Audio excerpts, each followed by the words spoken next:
اور تحریک طالبان اور یہ فاٹا کے اسپانسر کرنے میں جو یہ کر رہے ہیں، تو ان کو چاہیے کہ یہ معاملات بند کریں اور اپنے انٹرنل سیکورٹی کا اپنے مسائل ہیں کہ آخر میں یہ فرمائیے گا کہ یہ بات درست ہے کہ پاکستان میں تو ہم دیکھتے ہیں کہ سیاسی ہتھیار نہیں ہے، بھارت سے نفرت جو ہے اس کو آپ دیکھتے ہیں الیکشن کمپینز کا حصہ کبھی نہیں بنایا گیا، لیکن بھارت میں خاص طور پہ مودی سرکار جو ہے وہ تو یہ ڈھنڈورا پیٹتی ہے اور ووٹ لینے کی اس پہ کوشش کرتی ہے۔ یہ بھی ایک وجہ ہے کہ جب بھی بھارت میں کوئی دہشت گردی کا واقعہ ہوتا ہے جو افسوسناک ہے تو اس کا الزام پاکستان پر لگا کے ووٹ لینے کی کوشش کی جاتی ہے، لوگوں کو اپنے ساتھ لانے کی، ایک سیاسی ہتھیار۔ دیکھیے میں نے آپ کو اس میں پہلے کہا تھا کہ ابھی اس واقعے کو بھی فورن آفس نے ہمارا اس کو کنڈیم کیا ہے، پہلے بھی جو بڑے واقعہ ہوا پاکستان نے ہمیشہ کنڈیم کیا ہے۔ ان کا مقصد یہی ہوتا ہے کہ انٹرنیشنل پاکستان کے امیج جو ہے اس کو خراب کیا جائے، اپنا وہ امیج یہ دینا چاہتے ہیں کہ دیکھیں ہم تو پاکستان کے ساتھ بات چیت کرنا چاہتے ہیں لیکن یہ پاکستان کی طرف سے اس قسم کے واقعات کو اسپانسر کیا جاتا ہے، تو مقصد ان کا یہی ہے کہ بلیم گیم میں پڑے رہیں اور جو پیس ہے اس کو اس طریقے سے وہ ڈیلے کرتے رہے۔ صحیح، بہت بہت شکریہ برگیڈیئر ریٹائرڈ فاروق حمید صاحب، آپ نے ہمیں وقت دیا اور اس واقعے کو بہانہ بنا کر بھارتی کرکٹ بورڈ نے پاکستان کے ساتھ سیریز کو خارج از امکان قرار دے دیا ہے۔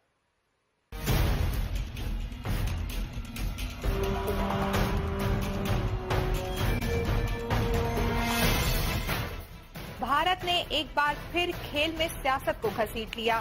مودی سرکار نے گورداسپور حملے کا ملبہ پاکستان پر ڈالا تو بی سی سی آئی کو بھی بہانہ مل گیا اور پاک بھارت کرکٹ سیریز پر وار کر دیا۔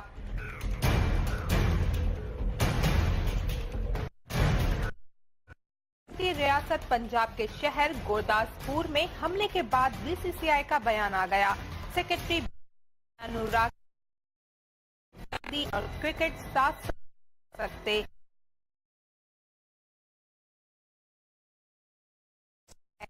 پاکستان اور بھارت کے درمیان دسمبر میں کرکٹ سیریز ہونی تھی، لیکن بی جے پی کے ایم پی اور سیکرٹری بی سی سی آئی انوراگ ٹھاکر کے بیان کے بعد ایک بار پھر کھٹائی میں پڑ گئی۔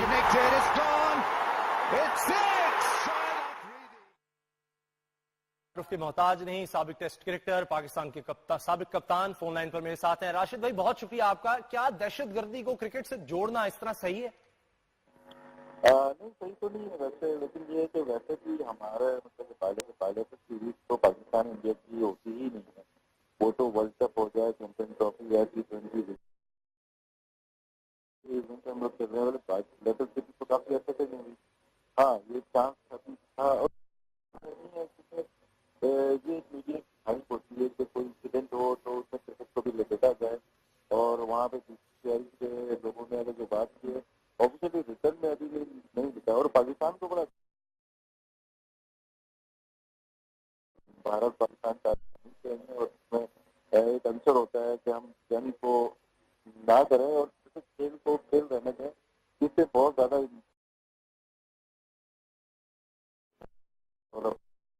کنٹری کے لوگوں کو مطلب پلیئر کو کھیلتے دیکھنا چاہتے ہیں، کیونکہ اس سے بڑا ایونٹ تو کوئی بھی نہیں ہوتا ورلڈ میں۔ اس سے ٹی وی کو بہت سافٹ ہونا چاہیے، بہت اچھا جواب دینا چاہیے اس کو۔ شہریار خان صاحب جو چیئرمین ہیں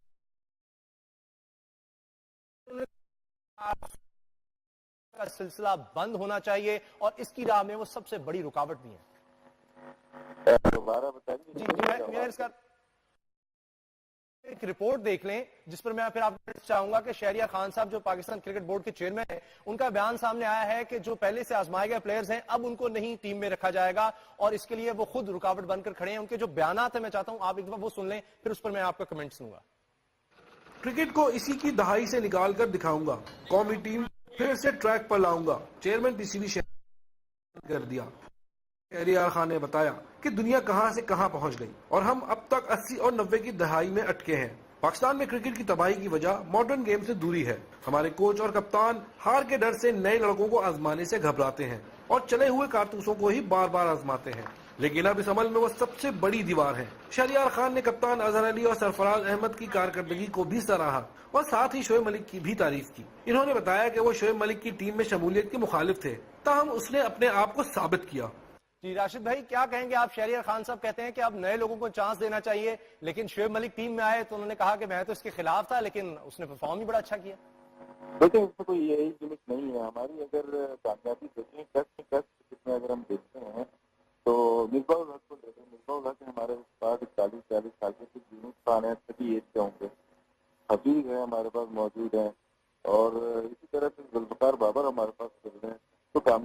ہمارے ساتھ ساتھ چل رہی ہے. اگر عرفان کو اگر ہم دیکھیں تو تقریباً سارے اوور 30 اسٹیٹس تو موجود ہیں ہمارے پاس. ہاں یہ کہہ سکتے ہیں کہ اسٹیٹ کو ہم زیادہ مواقع دیں گے. اب یہ نہیں ہے کہ راستہ روک سکتے ہیں کسی نہ روکی کو یا کوئی ایسا پرفارم کر رہا ہے. ایک مثال ہے کہ نئی ملک ہے تمہارا لیفٹ ہینڈ بیٹسمین نظرن کا ہے, اس کو ہمیں چانس نہیں کیا ابھی تک. وہ ایج 32-33 ہو گئے لیکن اس کے آؤٹ سائڈ کی پرفارمنس ہے. اگر اس کی جگہ 30 سال کے لڑکوں کو کھلاتے ہیں اور کھلا کے اس کو باہر کر دیتے ہیں تو وہ بھی کہتی ہے. تو تھوڑا سوچ سمجھ کرنا پڑے گا. چیئرمین کا کام ہے اپنی تھوڑا سا اپنے ریلیشن شپ دوسری کنٹریز کے ساتھ جو خراب ہو رہے ہیں وہ بہتر کریں. یہ کام سلیکشن کمیٹی اور کپتان پہ چھوڑتے ہیں. راشد بھائی یہ بھی تو ہے کہ ہم نئے لڑکوں کو اگر چانس دیتے ہیں تو پرفارم بھی نہیں کر پاتے. ایک طرف ہم کہتے ہیں کہ جس طرح کئی انڈر 19 کے لڑکے کھلائے گئے لیکن اس طرح پرفارم ہی نہیں کر سکے. بابر اعظم کا بڑا نام لیا گیا, اس طرح سے دیگر بلاول آئے اور بہت سے لڑکے آئے لیکن اس طرح پرفارم نہیں کر پائے. عمر اکمل کو اتنی زیادہ ہم نے چانسز دیے لیکن وہ اس طرح سے امیدوں پر پورا نہیں اتر سکے. تو اس کی کیا وجہ ہے؟ کیا ٹیلنٹ اگر ہے تو صحیح طرح اس کو روم نہیں کیا جا رہا؟ بابر اعظم کا ٹیلنٹ تو موجود ہے. جیسے بابر اعظم کی اگر بات کی ہے ہائیلی ٹیلنٹڈ پلیئر ہے. اب اس کو مگر ایک میچ کھلا کے 4 میچ باہر بٹھا دیں گے تو کوئی توقع نہیں رہ سکتا کہ وہ کیسا پرفارم کرے گا. تو اس کو اگر ون ڈے ہمیں کھلانا ہے بابر اعظم کو سب کو لگاتار اسے دینا پڑے گا. جس طرح ہم دوسرے پلیئرس کو پورا چانس دے رہے ہیں, جیسے وسیم کو ہم پورا چانس یا رضوان کو پورا چانس دے رہے ہیں, اسی طرح بابر اعظم کو چانس دے سکتے ہیں. اور وہ ٹیلنٹ اور اسی طرح تو بہت سارے پلیئرس ہیں. ہمیں ٹرائی کرنا چاہیے. ہمیں 4 سے 5 سال تو لگیں گے ظاہر سی بات ہے اچھے پلیئر کو پروو کرنے کے لیے. لیکن فاسٹ بالنگ پر آ جاتے ہیں, بیٹنگ کی ہم بات کر رہے ہیں. فاسٹ بالرز ہمارے کہاں گئے؟ ہم تو یہ کہتے تھے کہ کہیں نہ کہیں سے فاسٹ بالرز مل جاتے ہیں. ہمیشہ ہم نے دیکھا عمران خان سے پہلے بھی دیکھ لے, کاردار صاحب سے لے کے عمران خان, پھر ایک سلسلہ ہے وسیم, وقار, عاقب, بہت سے اور لڑکے آئے. اب ہم اگر دیکھتے ہیں عرفان ہماری بیک بون نظر آتے ہیں تو وہ 30 سال سے اوپر ہیں. کوئی نئے لڑکے میں مل رہے, طلحہ کو چانس دیتے ہیں وہ پرفارم ہی نہیں کر رہے. دیکھیں وہ پلیئر تو ختم ہو گیا. اگر 80 تو 90 کی اگر جو بات آپ کر رہے ہیں کہ تو ایک دور کا فاسٹ بولر تو وہ ختم ہو گیا. چاہے وہ ڈائناسٹی ہو, چاہے سامسن, عمران خان, کپل دیو ہو, وہ مطلب ہوتا ہے گوتم بدھ, جتنے نام لیں گے بہت سارے بالر تھے وہ ختم ہو گئے. وہ ایک ٹائم تھا اس میں کے بیٹسمین کی بہت کمال بیٹسمین تھے لیکن اب کرکٹ چینج ہو گئی ہے. بہت زیادہ فاسٹ بالر نہیں چاہتے. اور ویسے بھی ویسے بالر نہیں رہے, نہ پاکستان کے رہے نہ انڈیا کے رہے. ہاں ایک اسٹڈی بالر بزنس مین کی طرح کام کرتے ہیں وہ بالر اب باقی رہ گئے ہیں.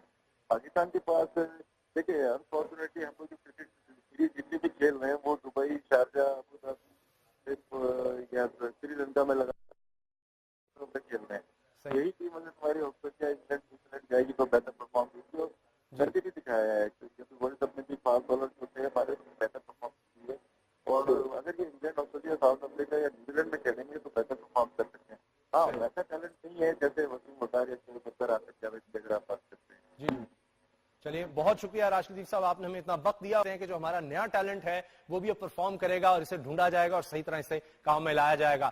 ہمارے کرکٹرز میں اور بھی ہوتے ہیں. شعیب ڈانس ٹیلنٹ بھی اپنا دکھا چکے ہیں لیکن یوراج سنگھ کو کچھ زیادہ پسند نہیں آیا اور انہوں نے ڈانس کا چیلنج دے دیا ایک دوسرے کو اور اب ان دونوں کا مقابلہ ڈانس فلور پر ہوگا. ارے ابھی تو پارٹی شروع ہوئی ہے.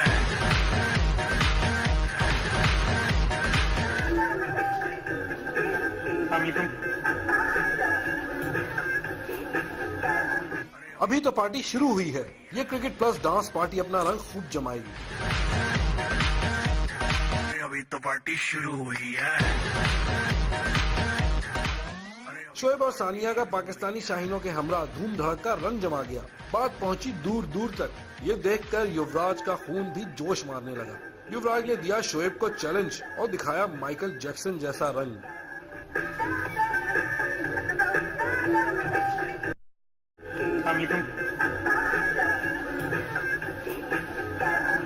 یوراج کا چیلنج ہو اور شعیب قبول نہ کرے یہ ہو ہی نہیں سکتا. شعیب نے اپنے مسلز دکھا دیے یعنی چیلنج قبول ہے. اب دیکھنا ہے کہ یہ کرکٹ پارٹی ڈانس پارٹی میں کیا کیا نئے جوہر دکھاتی ہے. شعیب کا پلڑا کیونکہ ثانیہ ہے. کرکٹ سیریز تو ہو نہیں رہی تو چلیں ڈانس کا مقابلہ ہی صحیح. کل انشاءاللہ ملاقات ہوگی بڑی خبر میں. اللہ حافظ.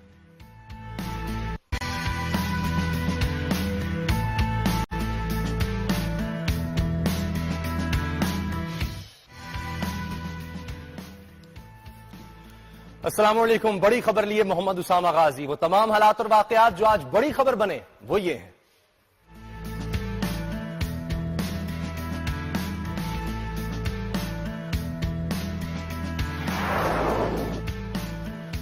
منہ سے نکلے الفاظ عذاب بن گئے. رینجرز کے بعد عدلیہ بھی ایکشن میں آ گئی. لاہور ہائی کورٹ میں الطاف حسین کے خلاف غداری کے مقدمے کی سماعت کے لیے لارجر بینچ تشکیل.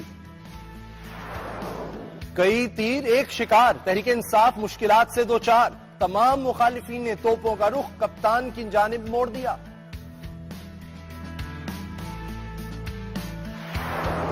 ود ہولڈنگ ٹیکس ہٹاؤ ورنہ نقصان اٹھاؤ. تاجروں نے ود ہولڈنگ ٹیکس کے خلاف 1 اگست کو ہڑتال کا اعلان کر دیا.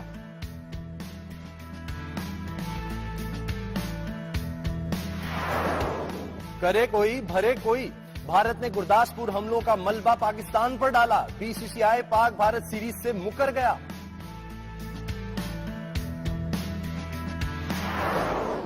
اور یوراج سنگھ کا ڈانس پر چانس.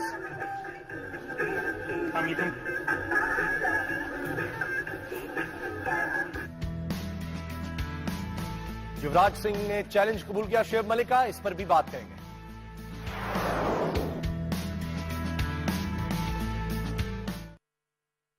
بڑی خبر یہ ہے کہ الطاف حسین صاحب کی مشکلات کم نہیں ہو رہی بلکہ بڑھتی چلی جا رہی ہیں. پہلے نفرت انگیز تقریر کرنے پر 100 سے زائد مقدمات تو درج ہو ہی گئے تھے، مگر اب غداری کا مقدمہ چلانے کے حوالے سے لاہور ہائی کورٹ نے لارجر بینچ بھی تشکیل دے دیا ہے.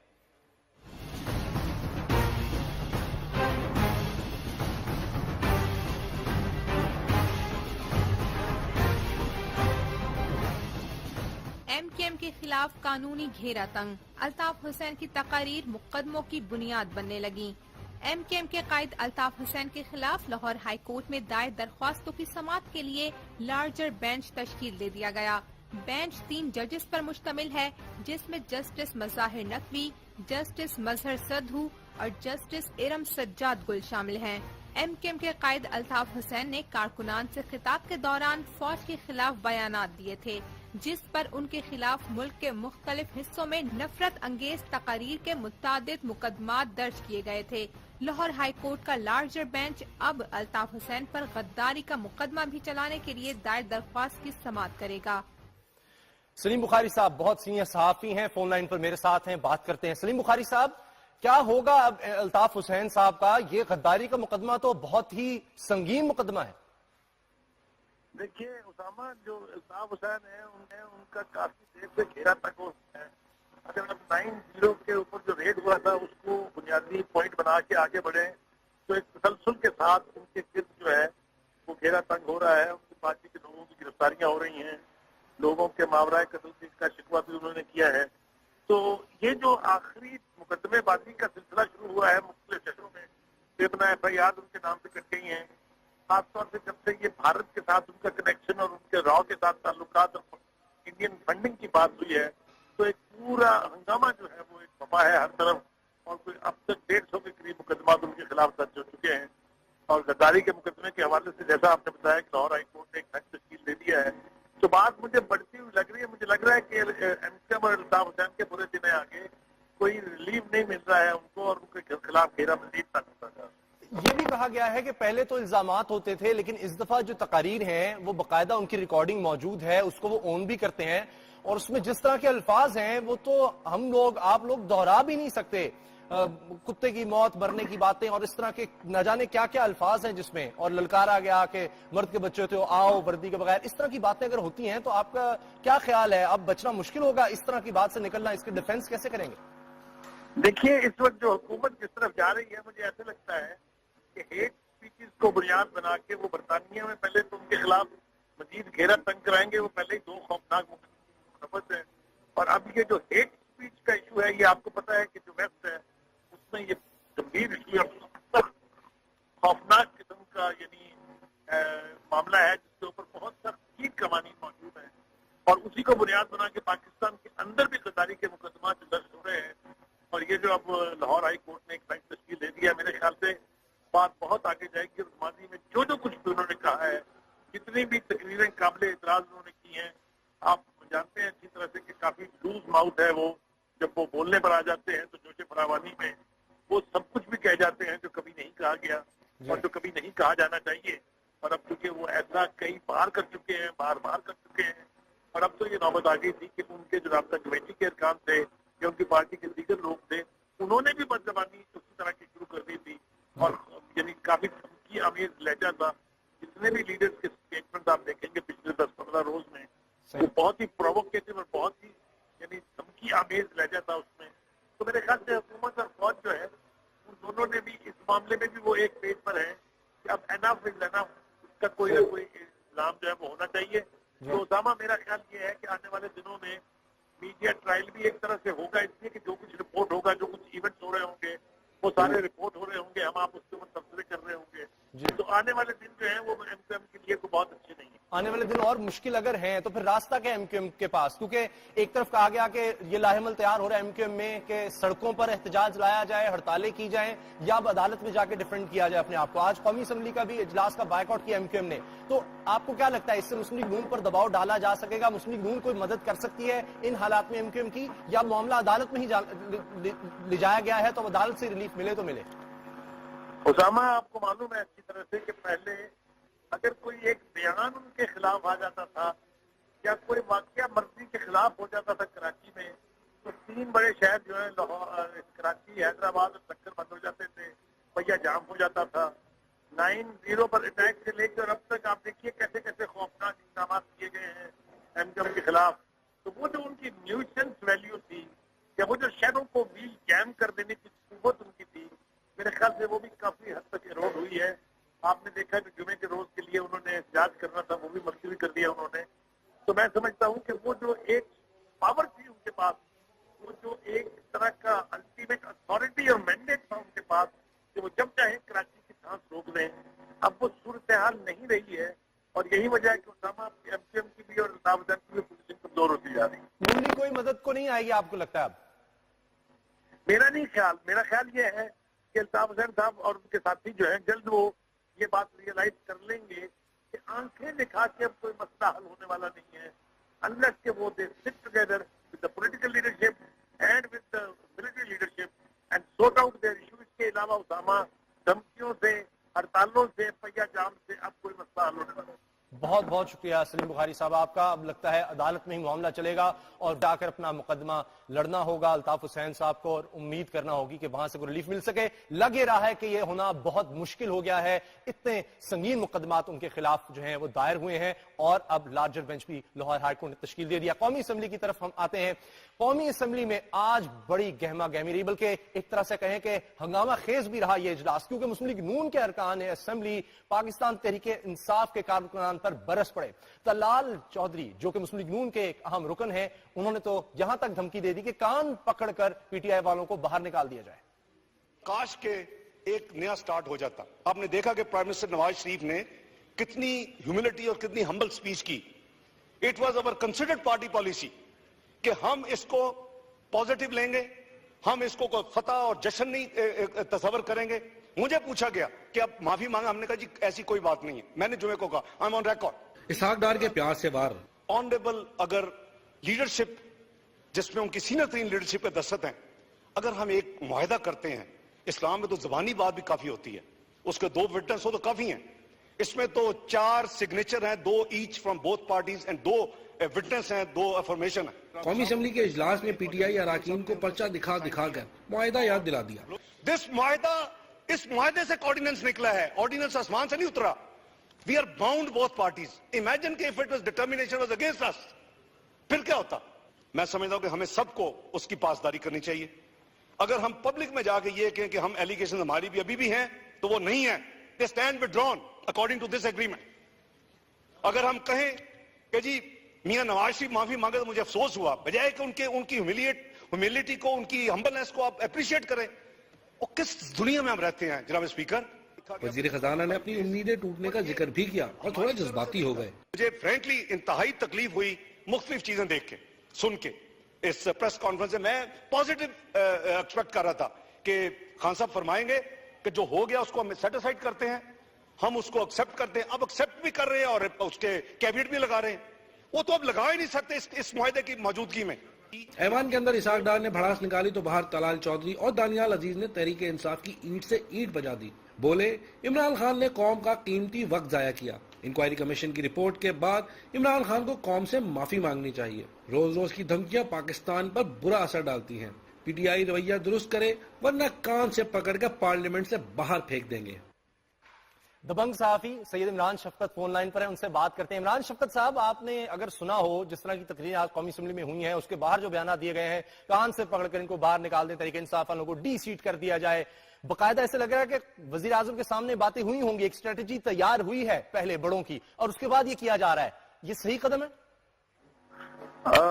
بڑی یہ جو لینگویج ہے، یہ کان سے پکڑ کے نکال دینے والی اس طرح کی، یہ غالباً مسلم لیگ نون کا بنیادی طور پہ جو وزیر ہے وہ یہی ہے، اور نواز شریف صاحب کی پرانی عادت ہے کہ ان کو اپنے جو دشمن ہیں، سیاسی مخالفین ہیں، ان کو اپنا دشمن سمجھتے ہیں، اور ان کو یہ دیوار کے ساتھ لگانے کی ان کی پرانی خصلت ہے، اور جس کا انہوں نے ہمیشہ نقصان اٹھایا ہے۔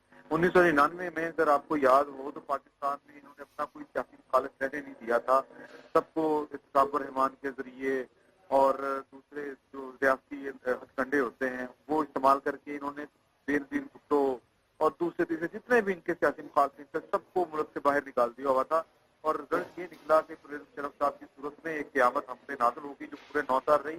نہ صرف انہوں نے ہمارا یا اپنی قوم کا نقصان کیا، نواز شریف صاحب کو بھی انہوں نے دن میں تارے دکھائے، اور اب جو پوزیشن جا رہی ہے کہ ہماری جو اسٹیبلشمنٹ جس طرح اس وقت سیاستدانوں کو آڑے ہاتھوں لے رہی ہے، تو نواز شریف صاحب کو خیال کرنا چاہیے، اور مسلم لیگ نون جو ہے، جملہ تن میں مسلم لیگ نون کی بات کر رہا ہوں، ان کا یہ سیاسی وسیلہ ہے کہ لیکن پھر کریں کیا عمران شفقت صاحب؟ تحریک انصاف نے جو کچھ مسلم لیگ نون کے ساتھ کیا وہ بھی تو آپ کے سامنے ہے، کئی مہینوں تک جس طرح جو کچھ ہوتا رہا مسلم لیگ نون کے خلاف، اب ان کی باری ہے۔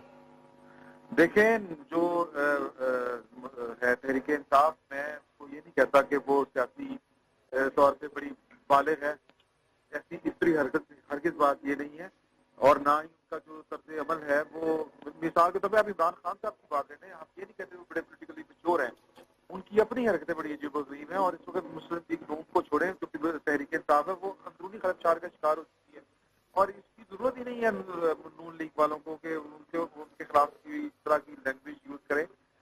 یہ خود کہتے ہیں مسلم لیگ نون والے کہ عمران خان نے اوے توے کی سیاست، اوے توے کی زبان سیاست میں نازل کی یا نافذ کی، اور ایک عجیب طرح کا کلچر جو ہے وہ دے دیا پاکستان کی سیاست کو، اور وہ جو کلچر جو 1990 نواز شریف صاحب نے خود کہا تھا کہ جو عمران خان جو اس طرح کی باتیں کر رہے ہیں اور جس طرح کی لینگویج یوز کرتے ہیں اور جو سٹائل ہے ان کا پالیٹکس کا، ہم تو چھوڑ آئے ہیں، وہ 80 کی دہائی میں ہم دفن کر آئے ہیں، تو کیا ہم وہاں واپس جا رہے ہیں؟ یہ ڈی سیٹ کرنے کی صرف دھمکیاں ہیں یا ایسا ہو سکتا ہے؟ اور اگر ایسا ہوا تو پھر کیا ہوگا؟ میں یہ سوال جو ہے آپ کے سامنے رکھوں گا، لیکن ایک رپورٹ اور بھی ہے۔ یہ تو قومی اسمبلی میں جو مسلم لیگ نون نے جو کچھ کیا وہ ہے، لیکن عمران خان پر ہر کوئی برس رہا ہے، ہر کسی نے ان کو اپنے تیروں کا نشانہ بنا لیا ہے۔ الیکشن کمیشن بھی یہ کہہ رہا ہے کہ تحریک انصاف کا عمران خان کا جو استعفے کا مطالبہ تھا اس کو ایک دفعہ پھر انہوں نے مسترد کر دیا، اور یہی نہیں، اب تو افتخار چودھری صاحب بھی پھر سے میدان میں۔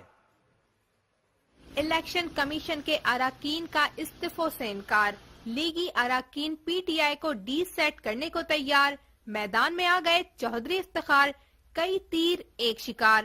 جوڈیشل کمیشن کی رپورٹ کے بعد تحریک انصاف مشکلات سے دوچار۔ اسلام آباد میں کابینہ کے اجلاس میں تحریک انصاف کے اراکین کا ڈی سیٹ کرنے کا معاملہ زیر غور آیا، جس میں لیگی اراکین کی اکثریت نے اتحادی جماعتوں کی جانب سے تحریک انصاف کے اراکین کو ڈی سیٹ کرنے کے لیے لائی جانے والی قرارداد کے حق میں ووٹ دینے کی حمایت کی، تاہم وزیراعظم نے تجویز پر دلچسپی کا اظہار نہیں کیا۔ ادھر جوڈیشل کمیشن کی رپورٹ پر سابق چیف جسٹس افتخار چودھری بھی سامنے آ گئے۔ اسلام آباد میں پریس کانفرنس کی اور بولے کہ عمران خان نے ان کے اور عدلیہ کے خلاف الزامات لگائے، تاہم ان میں پی ٹی آئی کا عمل دخل نہیں تھا۔ تحریک انصاف میں نامور دانشور اور سیاسی لیڈر شامل ہیں، وہ سیاسی جماعت ہے، اس لیے اس سے متعلق کچھ نہیں کہیں گے۔ دوسری جانب الیکشن کمیشن نے بھی واضح کیا ہے کہ تحریک انصاف کے سربراہ عمران خان کے مطالبے پر الیکشن کمیشن کا کوئی ممبر استعفیٰ نہیں دے گا۔ الیکشن کمیشن کے بیان میں پی ٹی آئی چیئرمین کو مشورہ دیا گیا کہ وہ الزامات کے بجائے اگلے انتخابات کے لیے تجاویز دیں۔ جوڈیشل کمیشن کی رپورٹ میں ایسا کچھ نہیں جس پر الیکشن کمیشن کے ممبران استعفیٰ دیں۔ عمران شفقت صاحب، ایسے لگ رہا ہے کہ ہر کوئی خلاف ہو چکا ہے عمران خان کے، peoples party, M Q M, Muslim League نون، الیکشن کمیشن، افتخار چودھری، سبھی کو انہوں نے خلاف کر لیا سوائے جماعت اسلامی کے، تو مشکل میں ہے اس وقت تحریک انصاف؟ نہیں، میرا خیال ہے کہ اس پارٹی بھی ان کے خلاف اس طرح سے نہیں ہے، اور جتنی میچورٹی ہے پرسنالٹیز میں یا پولیٹیکل فگرز میں وہ اس طرح کی کوئی بات نہیں کر رہی. دیکھیں نواز یہ جو عمران خان ہے یہ ایک ہارے ہوئے آدمی کا نام ہے, ایک شکست خوردہ آدمی کا نام ہے. اس نے جو بھی عمران خان صاحب نے جو بھی موقف اختیار کیا پولیٹیکلی, جس محاذ سے بھی پہلے دھرنے میں ان کو شکست ہوئی, پھر اس کے بعد ان کو پارلیمنٹ میں جانا پڑا, بتدریج ان کو ہزیمت کا سامنا کرنا پڑا, سامنا اٹھانا پڑا. اب اعلیٰ درسی دکھانے کا جو ہے نا وہ ٹائم ہے. جس طرح وہ کہہ رہے تھے خواجہ آصف پچھلے دنوں جب یہ تحریک انصاف پارلیمنٹ میں گئی ہے تو کوئی شرم ہوتی, کوئی گریس ہوتی, کوئی حیا ہوتی ہے, تو اب وہی جو جملہ ہے وہ ان پہ خود نافذ ہو رہا ہے, ان پہ خود اس پہ ان کو دیکھنا چاہیے مسلم لیگ نون کو. اور میرا نہیں خیال کہ جو عمران خان ہے کہ انہوں نے کوئی اس طرح کی کوئی بات کر دی ہے یا اس طرح کی کوئی, وہ خود واپس آ رہے ہیں پارلیمنٹ میں آ کے بیٹھے, یا تو وہ کمیشن کا فیصلہ ماننے سے انکار کر رہے ہیں. یہ بتائیں کہ کہا جاتا ہے کہ میاں نواز شریف صاحب کان کے کچے ہیں, جو ارد گرد سے ان کو جو سخت گیر موقف رکھنے والے جن کو انگریزی میں ہاکش کہتے ہیں, اگر انہوں نے منا لیا میاں نواز شریف صاحب کو اور ڈی سیٹ کرنے کا معاملہ چلا جاتا ہے, آپ کو پتا ہے کہ اسپیکر بھی عمران خان صاحب کے بڑے خلاف ہیں اور کافی ان کے درمیان کشمکش رہی ہے, اب بھی چل رہی ہے, تو اگر ڈی سیٹ ہو جاتے ہیں, ان کو نکال دیا جاتا ہے پارلیمنٹ سے تحریک انصاف کو, تو کیا ہوگا؟ نواز شریف صاحب اپنی اگر خودکشی کے پروانے پہ دستک کرنا چاہیں تو انہیں کوئی روک نہیں سکتا. میرا نہیں خیال کہ وہ سیاسی خودکشی کریں گے, یہ بہت بڑی سیاسی خودکشی ہوگی. انہوں نے 99 سے کچھ سبق سیکھا ہوگا اور میرا خیال ہے کہ وہ جو وزڈم ہے وہ پرویل کرے گی. یہ بچوں والی باتیں ہیں, بڑی گھٹیا اور بڑی تھرڈ کلاس باتیں ہیں کہ ایک بندہ پارلیمنٹ پہ یقین رکھتا ہے, آپ اس کو دھکے مار کے پارلیمنٹ سے نکال دیں. یہ کس طرح ممکن ہے؟ وہ ووٹ لے کے آئے ہیں اور انہوں نے ان کے پاس ایک اچھی خاصی اس کا ووٹ بینک ہے, لوگوں کی نمائندگی کر رہے ہیں. آپ کسی بھی پارلیمنٹ کوئی اس طرح کا قانون نہیں بنا سکتی. میں کوئی قانونی ماہر نہیں ہوں, مجھے پتا نہیں ہے کہ وہ کس حوالے سے وہ بات کر رہے تھے. اگر ہو بھی دیکھیں قانون کے پیچھے کوئی نہ کوئی اخلاقی جواز ہوتا ہے, اور تبھی وہ قانون پرویل تبھی کرتا ہے جب اس کے پیچھے وہ اخلاقی جواز بڑا اسٹرانگ ہو. اور وہ آپ کو نظر نہیں آ رہا, لہٰذا اس طرح کی باتیں بھی نہیں ہونی چاہیے, دھمکیاں نہیں دی جانے چاہیے, ٹیمپریچر جو ہے اس کو کم رکھنا چاہیے سیاست میں. بہت بہت شکریہ سعید عمران شفقت صاحب آپ کا. درد بڑھ رہا ہے اب تاجروں کا. 1 اگست سے انہوں نے ہڑتال کا, ملک گیر ہڑتال کا اعلان کر دیا ہے. حکومت شدید دباؤ میں نظر آ رہی ہے. انہوں نے مذاکرات کی دعوت اب جو دی ہے اس کو تاجروں نے یکسر مسترد کر دیا ہے. جگہ ٹیکس نہیں دیں گے, حکومت ود ہولڈنگ ٹیکس واپس لے, 1 اگست کو ہڑتال ہوگی. اسلام آباد میں بورڈ آف ریونیو کے دفتر میں حکومت اور تاجر تنظیموں کے درمیان مذاکرات ہوئے, جس میں تاجر تنظیموں نے اصرار کیا کہ حکومت ود ہولڈنگ ٹیکس مکمل طور پر واپس لے. حکومت کا موقف تھا کہ اس سے قبل ہونے والے مذاکرات میں طے ہو چکا ہے کہ جو تاجر خود کو ٹیکس دہندہ کے طور پر رجسٹرڈ کرائیں گے ان سے ود ہولڈنگ ٹیکس 0.6 کے بجائے 0.3% وصول کیا جائے گا. تاہم تاجروں نے اس بات کو ماننے سے انکار کر دیا. ان کا کہنا تھا کہ ود ہولڈنگ ٹیکس سراسر ظلم ہے. انجمن تاجران سے مذاکرات 5 گھنٹے جاری رہے, تاہم کوئی معاہدہ نہیں ہو سکا, جس کے بعد تاجروں نے 1 اگست کو ملک گیر ہڑتال کا اعلان کر دیا. میرے ساتھ فون لائن پر ہیں جمیل پراجا صاحب, سینئر تاجر رہنما ہیں, ان سے بات کرتے ہیں. جمیل پراجا صاحب, یہ کیا ہو رہا ہے؟ پہلے آپ لوگ مان گئے تھے, 0.3 پر آ گیا تھا یہ withholding tax bank transaction پر, اور مذاکرات کامیاب ہو گئے تھے. اب تو آپ بات بھی سننے کو تیار نہیں حکومت کی. دیکھیں پہلے یہ ہوا تھا کہ یہ مشروط رکھے گئے تھے, یہ چیزیں مشروط رکھی گئی تھی, اور اس لیے رکھا گیا تھا کہ اس وقت رمضان کا مہینہ تھا. ہم نے ان سے یہی کہا تھا, ہمارے جو ہمارے لیڈران گئے تھے انہوں نے یہ بات کہی تھی کہ ہم اپنے لوگوں کو جا کے 24 تاریخ کو جو اجلاس رکھا ہے اس میں بتائیں گے, اس میں جا کے بتائیں گے, اور اس میں جا کے ہم یہ بات کر کے پھر ان سے پھر مشاورت کر کے پھر اس کا حتمی طور پہ لائحہ عمل طے کریں گے. تو آپ ایک بات بتائیں کہ جو بینک جو ہے ہمارا امانت کے طور پہ ہم اس میں پیسہ رکھواتے ہیں, امانت کے طور پہ ہمارا پیسہ رکھوایا جاتا ہے, اور امانت کے اوپر کون آدمی ٹیکس کاٹتا ہے یہ بتائیں نا. بڑی اچھی بات ہے, لیکن یہ تو اس کے لیے نہیں, اگر میں غلط ہوں تو آپ میری تصحیح کیجئے, کہ جو لوگ ٹیکس نیٹ میں نہیں ہے, یعنی جو لوگ سارا سال ٹیکس نہیں دیتے, ان کے جو پیسے ہیں ان میں سے پیسے کٹیں گے. دیکھیں ٹیکس کی بات ہی تو یہ ہے کہ کوئی آدمی ایسا نہیں ہے پاکستان میں جو ٹیکس نہ دے رہا ہو. آپ دیکھیں ایک موبائل فون پہ ہم 100 روپے کا کارڈ اپنا ریچارج کراتے ہیں, 24 روپے کٹ جاتے ہیں. ہم اگر ہمارے بجلی کے بل میں ہر ٹریڈر کے پاس بجلی کا بل آتا ہے لاسٹ ایئر ہم نے کہا تھا ہم سے ٹیکس فکس کر کے لے لیں, جس پر انہوں نے کہا کہ ہم بجلی کے بلوں میں ٹیکس فکس کر دیتے ہیں. انہوں نے انکم ٹیکس جو ہے وہ بلوں میں کاٹنا شروع کر دیا ہے, جو ہر ٹریڈر ٹیکس دیتا ہے. ہم خود بھی یہ چاہتے ہیں کہ ہمارے لوگ ٹیکس نیٹ میں آئیں. ہم نے انہیں مشورہ دیا کہ آپ جو ہے جو فکس کر کے ہم سے ٹیکس دے لیں, ایک چھوٹے سے چھوٹا سوکے والا بھی ٹیکس دے دے گا. کیونکہ ہم نے انہیں مشورہ دیا تھا کہ 3,000 روپے سے لے کے 10,000 روپے تک ایک شاپ کیپر پہ آپ ٹیکس لگا دیں. لیکن انہوں نے ہماری بات کو رد کیا اور اس وقت بھی انہوں نے یہ کیا کہ بجلی کے بلوں پہ ٹیکس رائز کر دیا. جمیل پراچا صاحب, یہی تو مسئلہ ہے نا کہ امیر آدمی ٹیکس دے نہیں رہا تو ساروں کو ٹیکس دینا پڑتا ہے, غریب سے غریب آدمی کو بھی. تو 70 سال سے ہم یہ سن رہے ہیں, ہو نہیں پا رہا. آپ جو تجاویز دیتے ہیں شاید وہ قابل عمل نہیں ہے, مجھے نہیں پتا حکومت کیوں نہیں مان رہی ان کو. آپ کا خیال ہے کہ 1 اگست کو اگر آپ ملک کی ہڑتال کریں گے تو اس سے حکومت مان جائے گی؟ جی انہیں ماننا پڑے گا, اس لیے کہ دیکھیں کیا یہ لوگ چاہتے ہیں کہ وہ پرچیوں پہ کاروبار ہونا شروع ہو جائے, کیا یہ لوگ چاہتے ہیں کہ لوگ انسیکیور ہو جائیں, کیا یہ لوگ چاہتے ہیں کہ گنڈی کے کاروبار شروع ہو جائیں دوبارہ. لیکن وزیر اعظم صاحب تو خود کاروباری شخصیت ہیں, کاروباری شخصیات میں بڑے مقبول ہیں, وہ ایسا قدم کیوں اٹھائیں گے جس سے آپ کا کاروبار خراب ہو؟ دیکھیں کاروبار اگر خراب نہیں کرنا چاہتے اسے اسی ٹیکس, یہ نیا ٹیکس لاگو نہ کریں.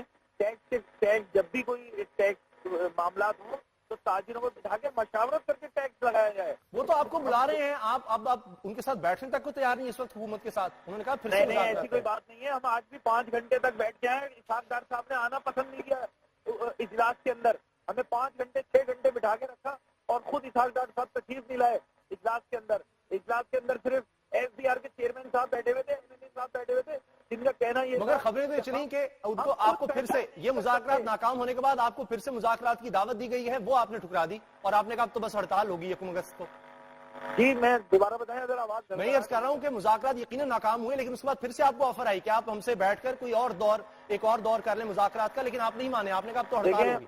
اب مذاکرات صرف ایک ہی صورت میں ہو سکتے ہیں کہ وہ یہ اپنا یہ ظالمانہ ٹیکس واپس لیں, کہ یہ ظالمانہ. صحیح, بہت شکریہ جمیل پراچا صاحب, سینئر تاجر رہنما, آپ نے ہمیں وقت دیا. جس طرح تاجروں کا بھی یہ موقف ہے کہ ہر صورت اب ہڑتال ہوگی, ایک ہی صورت میں ہڑتال رک سکتی ہے کہ یہ ود ہولڈنگ ٹیکس جو ہے اس کو واپس لیا جائے, لیکن ابھی تک حکومت نے ایسا نہیں کیا. آپ دیکھتے ہیں کہ اس معاملے میں جیت کس کی ہوتی ہے. ٹیکس حکومت بضد ہے کہ ہر صورت اب لے کے رہے گی, کیونکہ IMF کی شرائط ایسی ہیں کہ اب حکومت کو ٹیکس اکٹھا کرنا ہوگا. بریک کا وقت ہو رہا ہے بڑی خبر میں, اس کے بعد ملتے ہیں.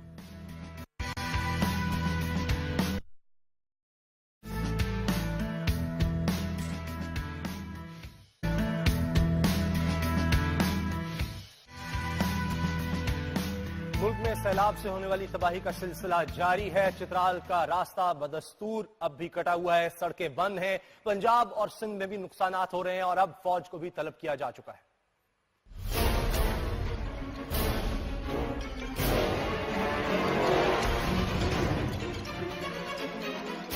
مونسون اس بار پھر پاکستانیوں کو نئے امتحان سے دوچار کر گیا.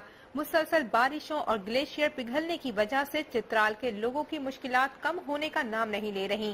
کیلاش، گرم چشمہ اور مستوت جانے والی تمام سڑکیں مکمل طور پر بند ہیں. پاک فوج کا کہنا ہے کہ موسم بہتر ہونے پر گرم چشمہ میں امدادی کاروائیاں دوبارہ شروع کی جائیں گی. اسکردو کے علاقے روندو میں سیلابی ریلا آنے سے 6 رابطہ پل تباہ ہو گئے ہیں. تازہ ترین لینڈ سلائیڈنگ سے گلگت اسکردو روڈ 3 مقامات پر بند ہو گیا ہے. ادھر جنوبی پنجاب میں جاری بارشوں کی وجہ سے کوہ سلیمان سے نکلنے والے برساتی ندی نالوں میں شدید طغیانی ہے. اس کے علاوہ ڈیرہ غازی خان اور راجن پور میں دریائے سندھ کے سیلابی ریلے بھی تباہی مچا رہے ہیں. اب تک سینکڑوں بستیاں زیر آب اور ہزاروں لوگ اپنی زندگی بھر کی جمع پونجی سے محروم ہو چکے ہیں. بالائی سندھ میں بھی سیلابی پانی نے تباہی مچا دی ہے. گھوٹکی میں مقامی زمینداروں کی طرف سے بنائے گئے 3 بند ٹوٹ گئے. کشمور میں توڑی بندی، ٹیکے بند کی مضبوطی اور متاثرین کی مدد کے لیے فوج طلب کر دی گئی ہے. لاڑکانہ میں موریا، عاقل اور آگانی بندوں کی مضبوطی کا کام جاری ہے. سندھ میں سیلاب متاثرین کی مدد کے لیے پاک بحریہ کی ٹیمیں بھی امدادی سرگرمیوں میں مصروف ہیں. امدادی ٹیموں میں ماہر غوطہ خور بھی شامل ہیں. ان ٹیموں کے پاس 15 زولو بوٹس کے علاوہ اسپیڈ بوٹس بھی موجود ہیں. اس کے علاوہ سیلابی صورتحال سے نمٹنے کے لیے پاک بحریہ کے سی کنگ ہیلی کاپٹر اور ہوور کرافٹس بھی موجود ہیں.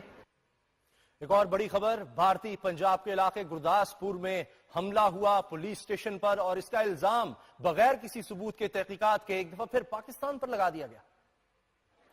تفتیش، ثبوت، تحقیقات، نہ کوئی گرفتار، بھارت کی پرانی ریت پھر بھی برقرار۔ گرداسپور پر حملے کا ملبہ پاکستان پر ڈال دیا۔ گرداسپور حملوں کے فوری بعد بھارتی وزیر داخلہ نے پرانی عادت اپنائی، اپنی نااہلی چھپائی، کسی تحقیق اور ثبوت کے بغیر ہی پاکستان کو گرداسپور حملوں کا ذمہ دار ٹھہرا دیا۔ راج ناتھ سنگھ نے حملے کو سرحد پار سے کارروائی قرار دیا اور جوابی حملے کی دھمکی۔ دوسری جانب دفتر خارجہ نے کسی بھی اشتعال انگیزی سے گریز کرتے ہوئے گرداسپور حملے کی سخت مذمت کی، بھارتی حکومت اور عوام کے ساتھ ہمدردی کا اظہار کیا اور واضح کیا کہ پاکستان ہر قسم کی دہشت گردی کی مذمت کرتا ہے۔ ادھر بھارتی فورسز نے گرداسپور آپریشن مکمل کرنے کا دعویٰ کیا ہے۔ پولیس کے مطابق آپریشن کے دوران تینوں حملہ آور مارے گئے۔ حملہ آوروں نے صبح پہلے بس اور پھر پولیس اسٹیشن پر حملہ کیا، جس میں پولیس سپرنٹینڈنٹ سمیت 8 ہلاک ہوئے۔ بریگیڈیئر ریٹائرڈ فاروق حمید دفاعی تجزیہ کار فون لائن پر ہمارے ساتھ ہیں، ان سے بات کرتے ہیں۔ فاروق حمید صاحب، ایسا کیوں ہے کہ ہمیشہ کوئی بھی وہاں پر ایسا لگتا ہے کوئی ٹائر بھی پھٹ جائے، سلنڈر بلاسٹ بھی ہو جائے تو کہتے ہیں اس سے پہلے کہ پتہ چلے ہوا کیا تھا کہ تو پاکستان نے کیا؟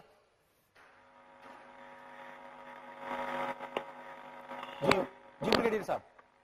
ہلو جی بریگیڈیئر صاحب، میں یہ عرض کر رہا ہوں کہ اس کی وجہ کیا ہے کہ بھارت میں کچھ ہو، چاہے کوئی پٹاخہ بھی پھوٹے تو الزام پاکستان پر لگایا جاتا ہے؟ جی بسم اللہ الرحمن الرحیم، بہت شکریہ۔ دیکھیں بات یہ ہے کہ یہ تو ان کا شروع سے ان کی اپروچ یہی ہے، ان کی اسٹریٹجی بھی یہی رہتی ہے کہ کوئی چھوٹا سا بھی واقعہ ہو جائے تو وہ پاکستان پہ اس کا بلیم ڈالتے ہیں۔ مقصد ان کا یہی ہوتا ہے انڈین میڈیا اپنا جو ملٹری اسٹیبلشمنٹ ہے اور ان کے ساتھ جو خاص جو روگ ایلیمنٹس ہیں ان کی پولیٹیکل لیڈرشپ میں، کہ میں ہمیشہ کہتا ہوں یہ 3M کا ایک نیکسس ہے، موڈی، ملٹری اور ان کا میڈیا، یہ کوشش ہوتی ہے کہ انڈین ڈومیسٹک اوپینین کو گین کرنے کے لیے وہ ہمیشہ بلیم پاکستان پہ ڈالتے ہیں۔ اور دیکھیں کئی دفعہ میں آپ کو یہ بھی بتا دوں کہ ہمیں پہلے بھی کہتے رہے کہ ان کو بہت شوق ہوتا ہے یہ فالس فلیگ آپریشن کرنے کا، وہ یہ کراتے آپریشن، یہ کئی مرتبہ یہ کراتے خود ہیں، اور کوشش اور مقصد یہ ہوتا ہے کہ پاکستان پہ بلیم ڈالیں، اور اگر کوئی اپنا آبجیکٹو اچیو کرنا چاہتے ہیں کہ پاکستان کو پریشر میں رکھا جائے، پاکستان کی اپنا انٹرنیشنل امیج جو ہے پاکستان کو، اس کو خراب کیا جائے اور انٹرنیشنل اوپینین بلڈ اپ کی جائے اپنی فیور میں، تو یہ کوئی بھروسہ نہیں ہے کہ انہوں نے یہ کام خود کرایا ہو اور یہ بلیم ڈال دیں۔ سمجھوتا ایکسپریس میں بھی تو اسی طرح انہوں نے کیا تھا، اور اس کے بعد پھر سب کے سامنے آیا کہ یہ تو بھارت کے اپنے لوگ تھے۔ جی بالکل، بلکہ اگر آپ کو یاد ہو کہ ممبئی حملے کے کیس میں بھی ان کے ایک CBI کے سینئر آفیشل ہے انٹیلیجنس کے، انہوں نے سپریم کورٹ میں یہ ایفیڈیوٹ دیا تھا اور بیان دیا تھا کہ ممبئی میں جو ہے وہ بھی ایک اپنا فالس آپریشن تھا، اور وہ ایکچولی خود کیا تھا، صرف یہ کہ پاکستان سے ڈائلاگ پروسیس یہ ختم کرنا چاہتے تھے، پیس پروسیس کو ختم کرنا چاہتے تھے، تو وہ بہانہ ڈھونڈتے ہیں، تو لہذا ان سے کوئی بعید نہیں ہے کہ یہ کرائیں گے خود اور بلیم ڈال دیں گے پاکستان پہ۔ ماؤ باغی کا ہم دیکھتے ہیں، علیحدگی پسند تحریکیں بھارت میں چل رہی ہیں، کیا اس میں بھی وہ پاکستان انوالو ہے کہ بھی پاکستان پر ڈال دیا جائے گا؟ دیکھیں بات یہ کہ پاکستان کے اپنے انٹرنل سیکورٹی کے اتنے مسائل ہیں کہ نہ ہمارے پاس ٹائم ہے، نہ ہمارے پاس ریسورسز ہیں، اس قسم کے نہ اتنا وقت ہے کہ ہم انڈیا کے اندر جو 2.5 درجن سے زیادہ جو آزادی کی تحریکیں چل رہی ہیں، جس میں لیٹسٹ جب آپ دیکھیں خالصتان کا معاملہ پچھلے چند ہفتوں سے بہت زیادہ وہ ریوائیو ہو گیا ہے، نہ صرف انڈیا میں بلکہ انٹرنیشنلی آلسو سکھ اپنا ایک علیحدہ اپنا ملک مانگ رہے ہیں، آزادی مانگتے ہیں انڈین تسلط سے۔ تو بات یہ ہے کہ چاہے ایسٹرن انڈیا ہو جہاں پہ وہ تمام ناگا، موئس اور یہ نیشنل کی موومنٹ ہے، یا انڈین آکوپائڈ کشمیر میں جو فریڈم موومنٹ ہے جو زیادہ عام اسٹرگل میں دوبارہ چینج ہو رہی ہے، یا پھر افغانستان، تو یہ تو بڑی ایک گمبھیر صورتحال پیدا ہو گئی ہے جس سے انڈیا دو چار ہے۔ تو پرائم منسٹر مودی کو چاہیے تو بجائے یہ کہ وہ پاکستان میں کے معاملات میں اور یہ لوگ جو گڑبڑ کر رہے ہیں کافی عرصے سے بلوچستان میں، کراچی میں، اور طالبان اور یہ فاٹا کے اسپانسر کرنے میں جو یہ کر رہے ہیں، تو ان کو چاہیے کہ یہ معاملات بند کریں اور اپنے انٹرنل سیکورٹی کا اپنے مسائل ہیں کہ آخر میں یہ فرمائیے گا کہ یہ بات درست ہے کہ پاکستان میں تو ہم دیکھتے ہیں کہ سیاسی ہتھیار نہیں ہے، بھارت سے نفرت جو ہے اس کو آپ دیکھتے ہیں الیکشن کمپینز کا حصہ کبھی نہیں بنایا گیا، لیکن بھارت میں خاص طور پہ مودی سرکار جو ہے وہ تو یہ ڈھنڈورا پیٹتی ہے اور ووٹ لینے کی اس پہ کوشش کرتی ہے۔ یہ بھی ایک وجہ ہے کہ جب بھی بھارت میں کوئی دہشت گردی کا واقعہ ہوتا ہے جو افسوسناک ہے تو اس کا الزام پاکستان پر لگا کے ووٹ لینے کی کوشش کی جاتی ہے، لوگوں کو اپنے ساتھ لانے کی، ایک سیاسی ہتھیار۔ دیکھیے میں نے آپ کو اس سے پہلے کہا تھا کہ ابھی اس واقعے کو بھی فورن آفس نے ہمارا اس کو کنڈیم کیا ہے، پہلے بھی جو بڑے واقعہ وہ پاکستان نے ہمیشہ کنڈیم کیا ہے۔ ان کا مقصد یہی ہوتا ہے کہ انٹرنیشنل پاکستان کے امیج جو ہے اس کو خراب کیا جائے، اپنا وہ امیج یہ دینا چاہتے ہیں کہ دیکھیں ہم تو پاکستان کے ساتھ بات چیت کرنا چاہتے ہیں لیکن یہ پاکستان کی طرف سے اس قسم کے واقعات کو اسپانسر کیا جاتا ہے۔ تو مقصد کا یہی ہے کہ بلیم گیم میں پڑے رہیں اور جو پیس ہے اس کو اس طریقے سے وہ ڈیلے کرتے رہے۔ صحیح، بہت بہت شکریہ بریگیڈیئر ریٹائرڈ فاروق حمید صاحب، آپ نے ہمیں وقت دیا اور اس واقعے کو بہانہ بنا کر بھارتی کرکٹ بورڈ نے پاکستان کے ساتھ سیریز کو خارج از امکان قرار دے دیا ہے۔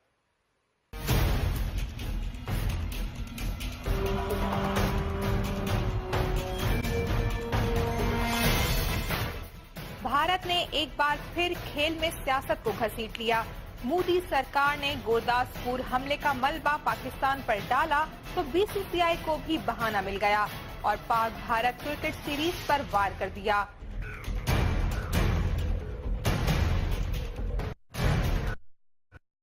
ریاست پنجاب کے شہر گورداسپور میں حملے کے بعد بی سی سی آئی کا بیان آ گیا۔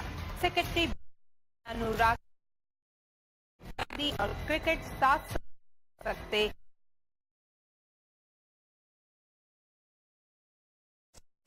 پاکستان اور بھارت کے درمیان دسمبر میں کرکٹ سیریز ہونی تھی، لیکن بی جے پی کے ایم پی اور سیکرٹری بی سی سی آئی انوراگ ٹھاکر کے بیان کے بعد ایک بار پھر کھٹائی میں پڑ گئی۔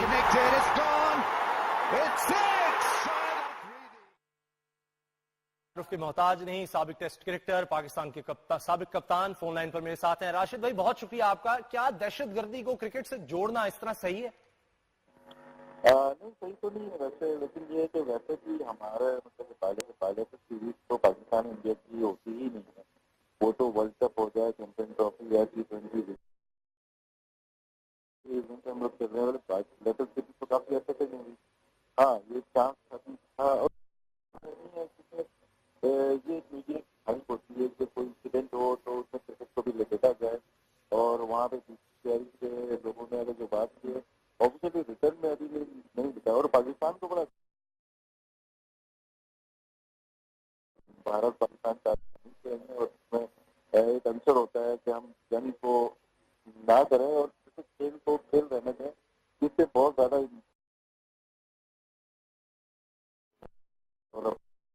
کنٹری کے لوگوں کو مطلب پلیئر کو کھیلتے دیکھنا چاہتے ہیں، کیونکہ اس سے بڑا ایونٹ تو کوئی بھی نہیں ہوتا ورلڈ میں۔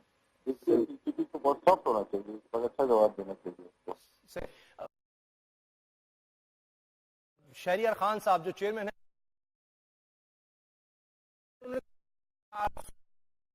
کا سلسلہ بند ہونا چاہیے اور اس کی راہ میں وہ سب سے بڑی رکاوٹ بھی ہے۔ دوبارہ بتائیں جی میں اس کا ایک رپورٹ دیکھ لیں جس پر میں پھر آپ کو چاہوں گا کہ شہریار خان صاحب جو پاکستان کرکٹ بورڈ کے چیئرمین ہیں، ان کا بیان سامنے آیا ہے کہ جو پہلے سے آزمائے گئے پلیئرز ہیں اب ان کو نہیں ٹیم میں رکھا جائے گا اور اس کے لیے وہ خود رکاوٹ بن کر کھڑے ہیں۔ ان کے جو بیانات ہیں میں چاہتا ہوں آپ ایک دفعہ وہ سن لیں، پھر اس پر میں آپ کا کمنٹ سنوں گا۔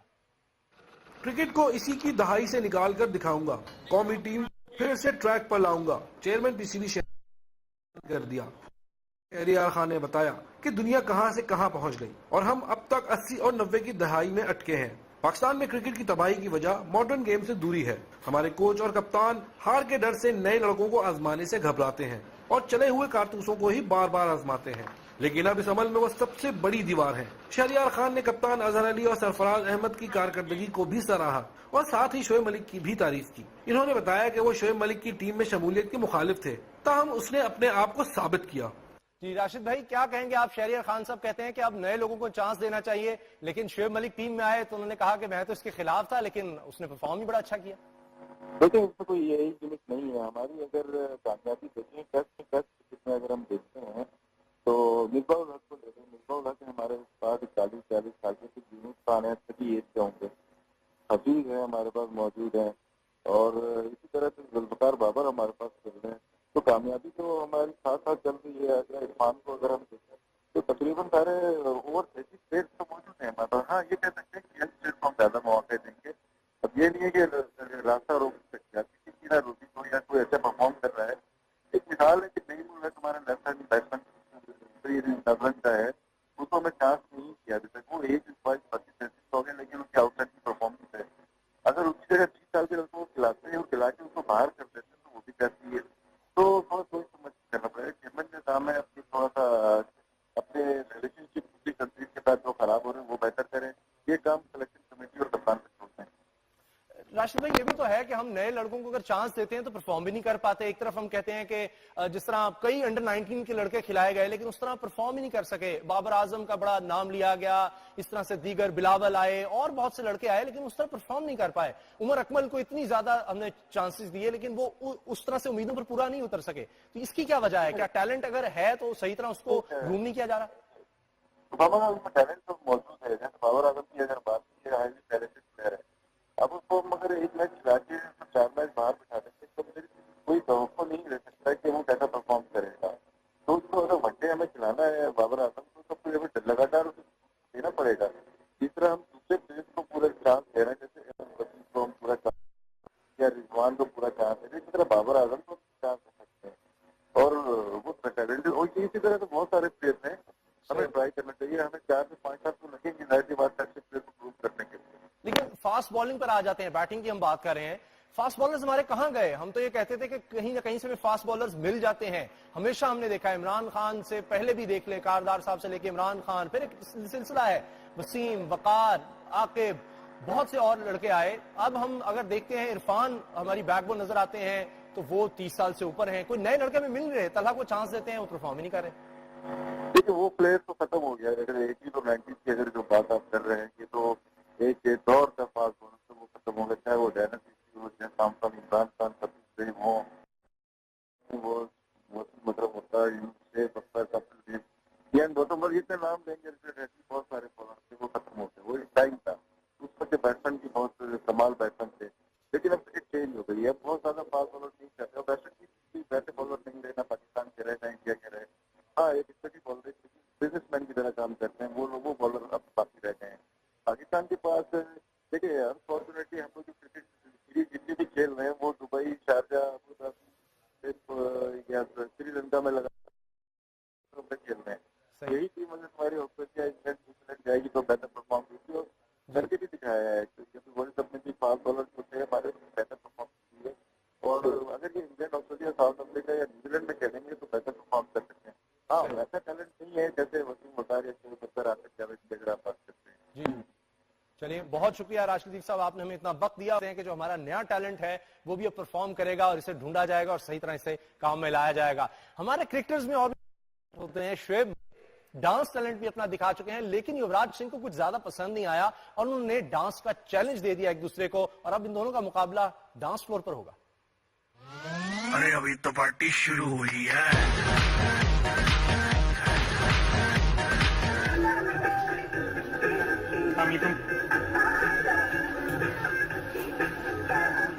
ابھی تو پارٹی شروع ہوئی ہے. یہ کرکٹ پلس ڈانس پارٹی اپنا رنگ خوب جمائے گی.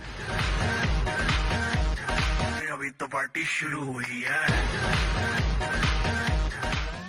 شعیب اور ثانیہ کا پاکستانی شاہینوں کے ہمراہ دھوم دھڑک کا رنگ جما گیا. بات پہنچی دور دور تک. یہ دیکھ کر یوراج کا خون بھی جوش مارنے لگا. یوراج نے دیا شعیب کو چیلنج اور دکھایا مائیکل جیکسن جیسا رنگ.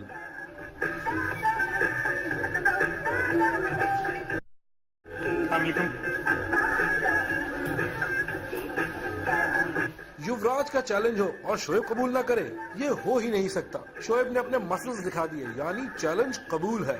اب دیکھنا ہے کہ یہ کرکٹ پارٹی ڈانس پارٹی میں کیا کیا نئے جوہر دکھاتی ہے. شعیب کا پلڑا کیونکہ ثانیہ ہے.